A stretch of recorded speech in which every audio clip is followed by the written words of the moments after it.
This is Beering Ain't Easy. Do you spend all week thinking about what new beer you'll try next? Then yeah, this podcast is for you. Come join us while we try new beers, share our ratings, debate craft beer culture, and in the process, throw a few jabs at ourselves. So crack one if you got one, and turn it up.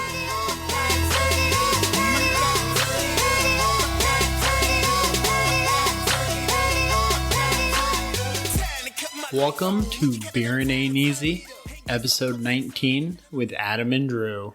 What's up? What's up? What's up? That's still like one of the most annoying things in the world, but it happens to be the best segue into our episode tonight. Without the audience knowing what the episode is about, they're probably sitting there like, what the fuck are these idiots doing? Just a couple of douchebags. All right, let them know why we're doing that. All right, tonight episode, I'm pretty giddy with excitement because I've been planning out a bracket all week. We are doing an ultimate beer commercial tournament bracket. The best beer commercials of all time. The ultimate playoff. And I feel like it's kind of like a beer commercial send-off in a way because in the world of craft beer, I feel like beer commercials are on the way out. They're dead. I mean, the big boys, like the big Coors, Bud Light, those places, they still have commercials, but they're here and there, and they're not as big. And it's not the main means to get people to buy your beer anymore. I know. Like 5 years from now, I wonder if there will really even be beer commercials. So this will be our memorial beer commercial episode. Rest in peace. So before we get too far into like the rules of engagement on this, do you want to crack open our beer? I do. We have something special today. So we got a beer by 512 Brewing Company out of Austin, Texas. We have a whiskey barrel-aged double pecan porter. So I am super stoked about this beer. I've had 512 makes a really good pecan porter that I'm a big fan of. So I got two questions for you. One, what the hell does that have to do with the beers that we're talking about in our episode today? It has nothing to do.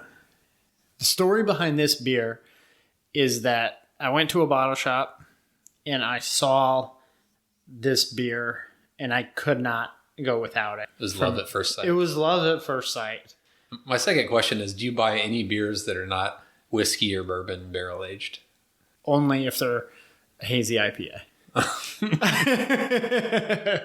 So the question, why this episode? I think it's kind of like a craft beer slap in the face to all these big brand Pilsners today. Yeah, I think like that's what you were thinking. This is saying, screw you commercials. I'm going to kill you forever.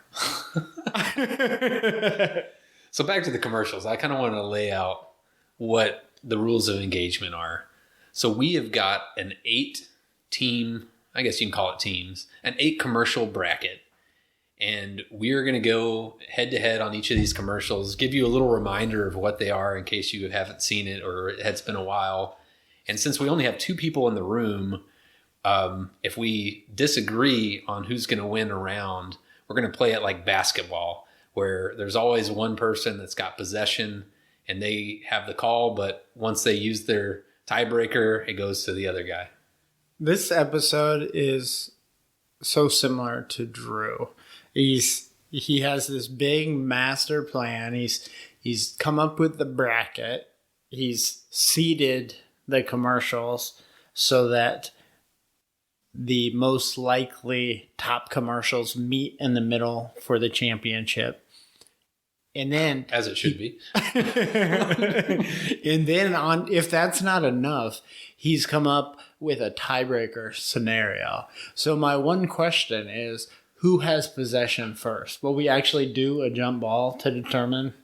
I think that's a great idea, but if I planned all that out in the way that you described, are you at all suspicious that whoever I allow go first will be the one that will not have the tiebreaker at the final round?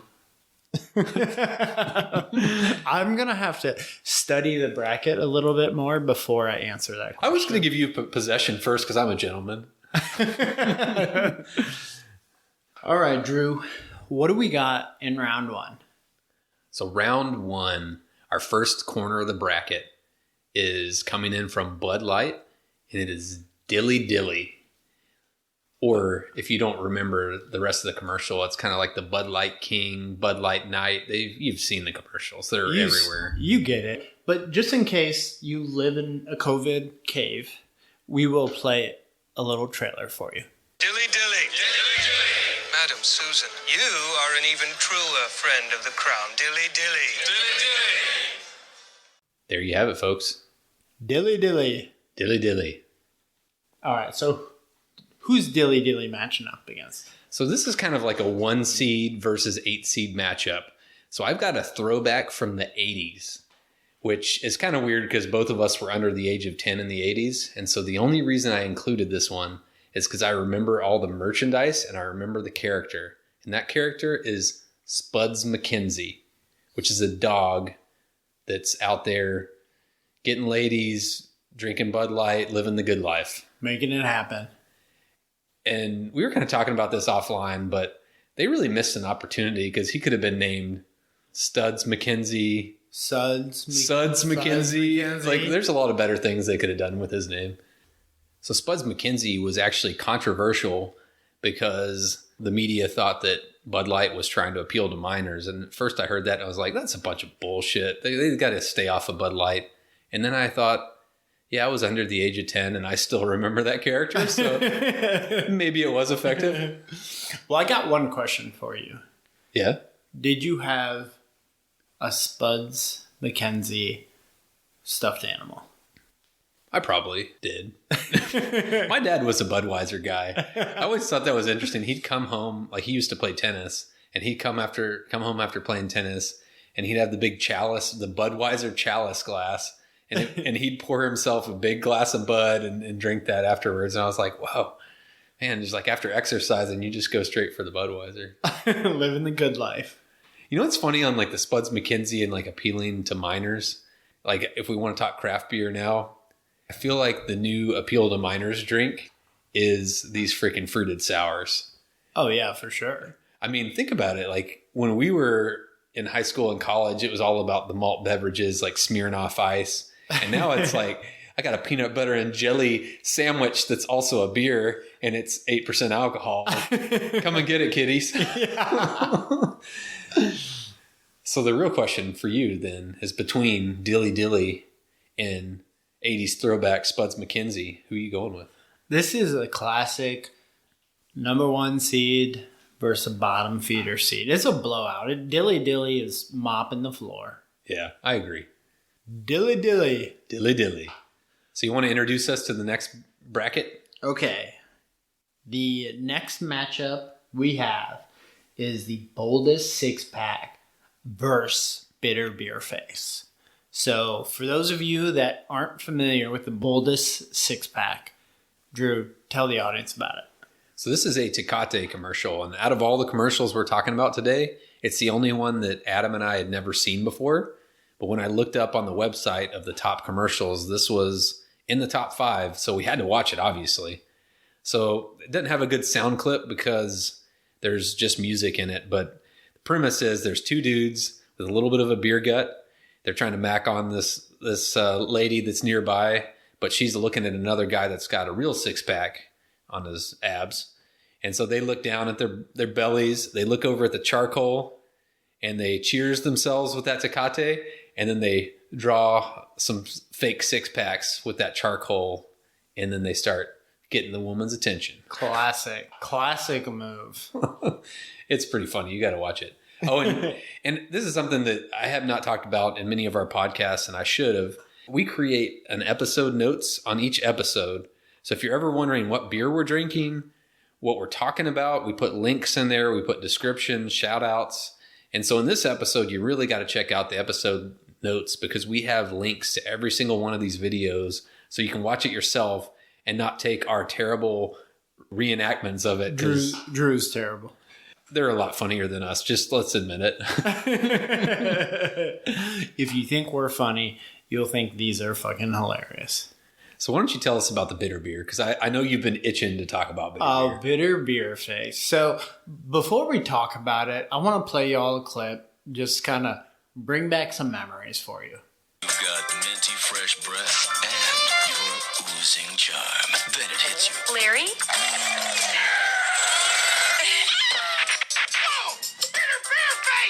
Don't let bitter beer make a bad first impression. Drink Keystone, America's least bitter beer, so there's never a bad taste, never a bitter face. This was one of my favorite commercials back in the day. And it's funny because it was so before the craft beer era. Think about a commercial like that today, where like you're intentionally trying to get bitter beer these days. Yeah. Yeah, it's funny because when I was researching this, I happened to see an article that was talking about that was actually an attack on craft beer at the time because people would drink, English bitters or something else that was an interesting beer. And they're like, hey, why don't you have this nice, sweet, watered down beer that we got in a can over here? Yeah, so I'm not sure that I mentioned that the bitter beer face commercial was a Keystone Light. And that reminds me of my glory days. Did you drink the Keystone Light in college? The better question is, did I not drink it? I don't know how we've been doing a beer podcast together for this long, and we've not realized that both of us drank the Dirty 30 pack of Keystone in college. The Dirty 30, the most economical way to get drunk. You get 30 beers, and you split it 3 ways, and you're doing just fine. I think we might have to have a flashback Dirty 30 episode. You know what's funny is like for less than $10, you could get 30 Keystone Lights when we were in college. And now we're buying these beers and they're selling like $24 4-packs and shit. This beer we're drinking costs more than 30 Keystone Lights. Yeah, there's a reason for that though. All right. So Drew, who do you got? While I respect the Boldest 6-pack, I feel like the Keystone Light just brings back a lot of memories. So I'm going bitter beer face. So when I came in here and I saw the bracket, the bitter beer face really resonated with me because I just used to love that commercial. Then I saw the Boldest 6-pack. And that one I felt like I could really relate to as a man of full stature. A little plump. I can appreciate being in an outdoor setting, feeling the need to draw on a 6-pack. They're innovators. But I have to go with bitter beer face. Predictable. So I'm going to take us over with the third bracket over here. And so what we got in the third bracket, we've got the Budweiser Frogs. So this is one that I feel like if you haven't known any of the other commercials, you remember the frogs. But if you, for some reason, don't, we're going to play a clip for you.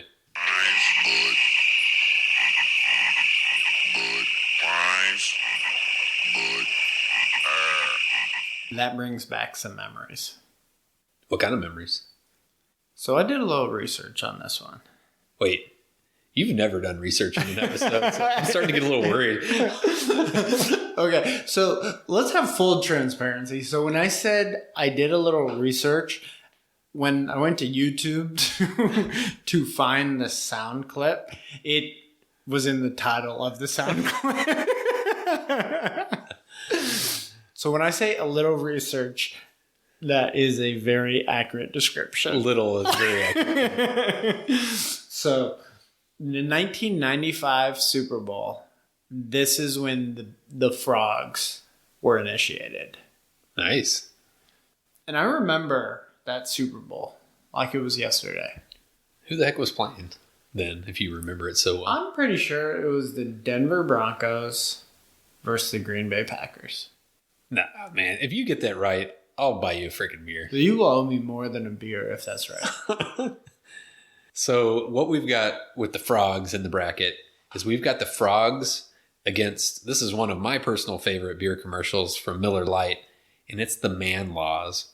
So if you don't remember the sequence, there was a series of commercials, and it had some pretty badass dude cast. It had Burt Reynolds, rest in peace. It had Jerome Bettis, the bus. It had like a professional wrestler and like a rodeo dude. And Let's play a little clip for the audience. yeah, here's a clip. This is my favorite clip. Whatever. But if you poke it, you own it. I propose that you poke it, you own it, man law. Second, that you poke it, you own it, law. You poke it, you own it. The great taste of Miller Lite. Always a good call. You poke it, you own it. That's what she said. Oh, good timing, good timing. That was my favorite. I had to pick my favorite one, and that's the one I remember the most. That is a good one. All right, so who are you taking? I think it's obvious with my favorite that I'm going to pick the Man Laws on this one. The Man Laws. Before I give my answer, I have to ask you, what is your stance on the Man Law? You poke it, you own it. True or false? It is absolutely true. And when I think about it in today's world with COVID, I'm like sticking your finger in someone else's beer. It's like, dude, that's not okay. Do you imagine in the COVID environment that we live in, do you imagine like meeting your neighbors for beers and like walking out with like 5 beers with your fingers and they'll be like, here y'all go. Oh my God, they'd take that beer and they just throw it back at you. Get out of here, you COVID spreader. So again, I gotta agree with you on this one. I think Man Laws. Man Laws, run away with it. So what you got for the fourth bracket? Fourth bracket, we have Wazzup. Which we previously introduced. I cannot read Wazzup off the board without saying that. My maturity level is not that high. Yeah, and even though we've well introduced it, we're still going to play a sound clip of the real deal. Hello? What's up with you? Nothing. Watching the game, having a bud. True. Yo! You pick up the phone! Hello? What's that? So I think the question we have to ask is, how do we compare to the actors in the sound clip? I think we have an edge. I'm pretty sure we did it better. I am pretty sure that's a fact. And this is Budweiser, right? This commercial? Bud Heavy. Classic. What a great commercial. You just remember like talking on the phone. It was so annoying at that period of time. Like everybody had to answer their phone that way for like a freaking year.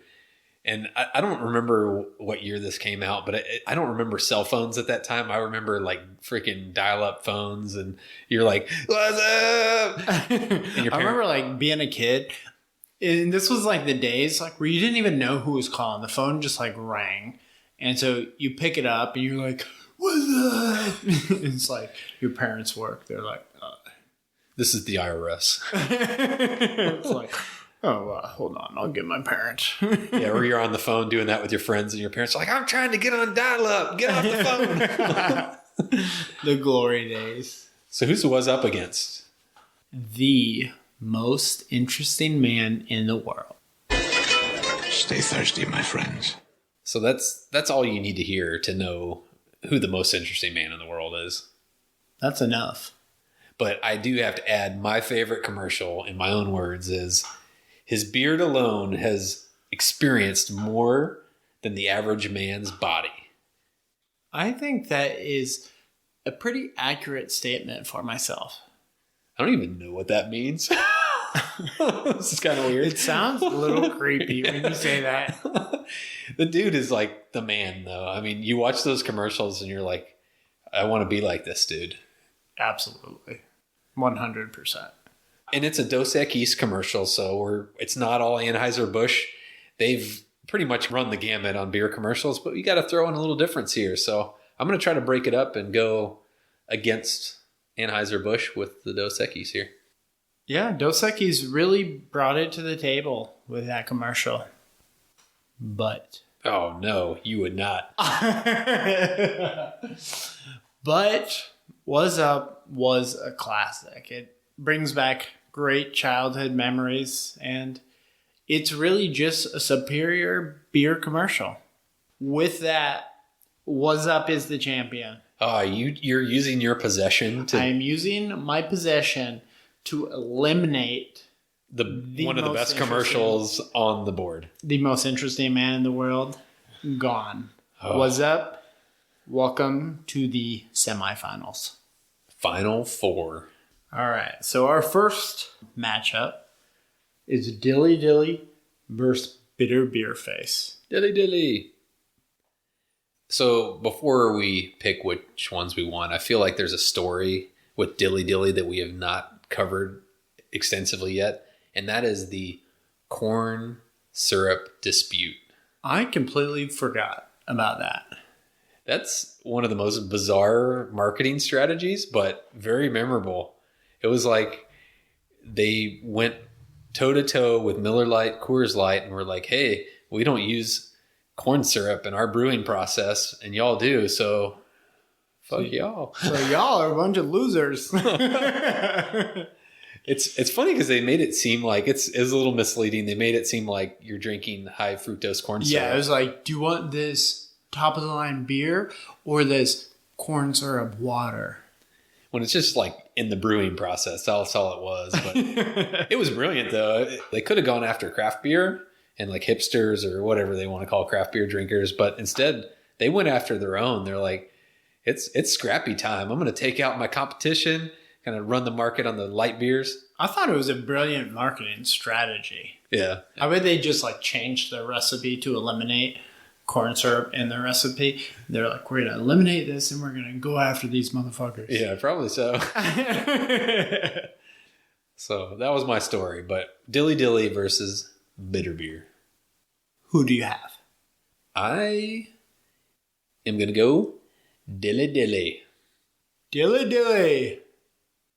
I am going to go Bitter Beer Face. No surprise with your Keystone Love Fest. But guess who's got possession this round, baby? Going down. Son of a bitch. Dilly advances to the finals. All right. So the question is, who is Dilly going to see in the championship bout? Man-Laws versus Wazzup.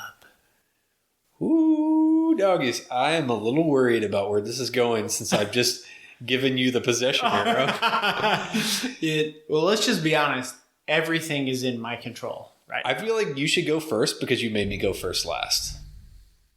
I was not prepared to go first. I was planning on asking you first every time, and you had not caught on to my trend until now.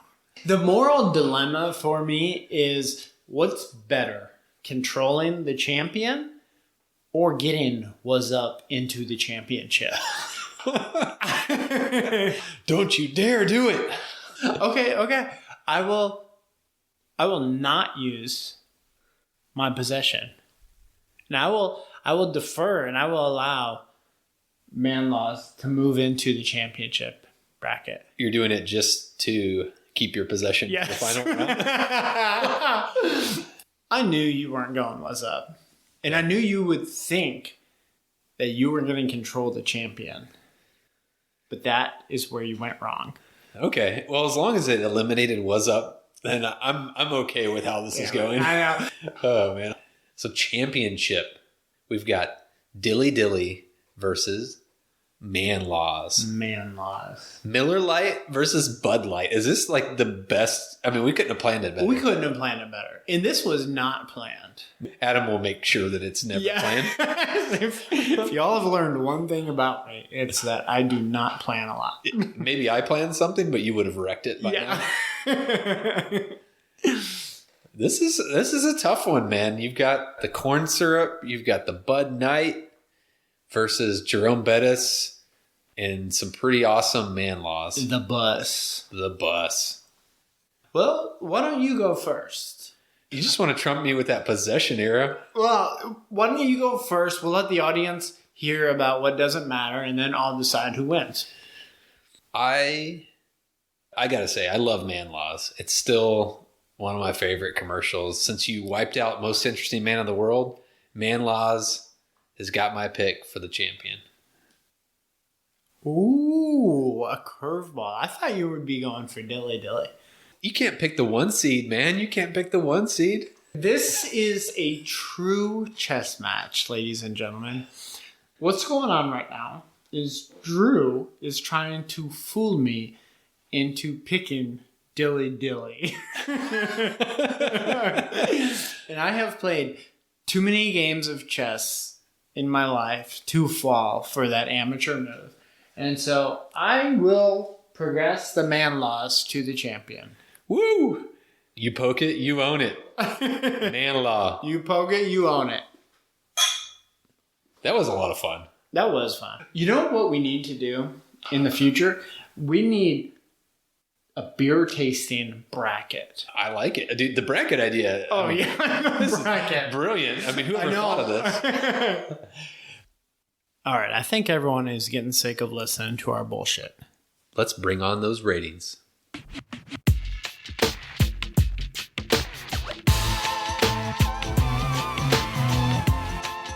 All right, Drew. What are you thinking about this beer? Or hold on. Let me remind everyone what we're drinking.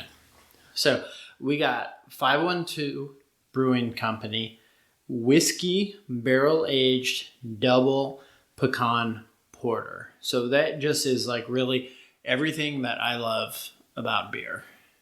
Yeah, that's fair. And straight out of Austin, Texas. So when I smell this beer, the nose that I get on it, I get the whiskey for sure from the barrels, and I get the pecan actually in the nose. What about you? Pretty similar nose for me. I definitely get the oak smell. I get a little bit of the pecan, not like an overwhelming pecan, and then your normal like malty bready type of smell. So what about the taste on this bad boy? In a porter, I'm usually looking for like coffee and chocolate, and like I don't really get any of those flavors. I get a pretty strong malty bready flavor. I get a very subtle pecan flavor, a strong molasses, and then like a plum raisiny flavor. It's really tasty. Nice. I actually do get a little hint of chocolate on this. You know, when it was a little colder, I got a lot more pecan, but as it warmed up, I feel like the pecan kind of evaporated a little bit. But other than that, I think that was a pretty good description you gave there. Well, thank you. The question in everybody's mind is, what are you rating this beer? My untapped rating on this beer is a 3.75. Ooh. I gotta say, like, we've had different barrel-aged beers, and I feel like the porter is not as high up on my ratings as I would drink like a stout or something else. Interesting. So I was expecting you to come in at a 4.0. I'm coming in at a 4.25. I think it's a really good malty barrel-aged beer. It's hard for it to be less than a 4.25 for me. That's true. That is a lot of differentiation for us. I feel like we get up there when we start drinking the heavier stouts and stuff. I think we've had some variability there. When it starts IPAs, it's hard for us to separate. So I think that's about it for it tonight. Yeah, so I think that's a wrap. So I think what we have determined in this podcast is that there is an all-time best beer commercial. It should have been Wazzup. No chance. But based on our situation and our bracket, it was the Man Laws. It was the Undisputed King. Undisputed King. All right. So you guys have got to tune in for our next episode where we are going to compare craft beer versus mass-produced beer. And the name of that episode is going to be Craft versus Crap. And it's going to be a blind tasting. And can we decide which one is craft and which one is crap? That's going to be a classic. Thanks for listening. We'll see y'all next time. This has been a Beering Ain't Easy production at the Sesh Co-working Podcast Studio in Houston, Texas. Follow us on Facebook or Instagram, and if you want to see what we're drinking, our untapped handles are Beering Ain't Easy Adam and Beering Ain't Easy Drew.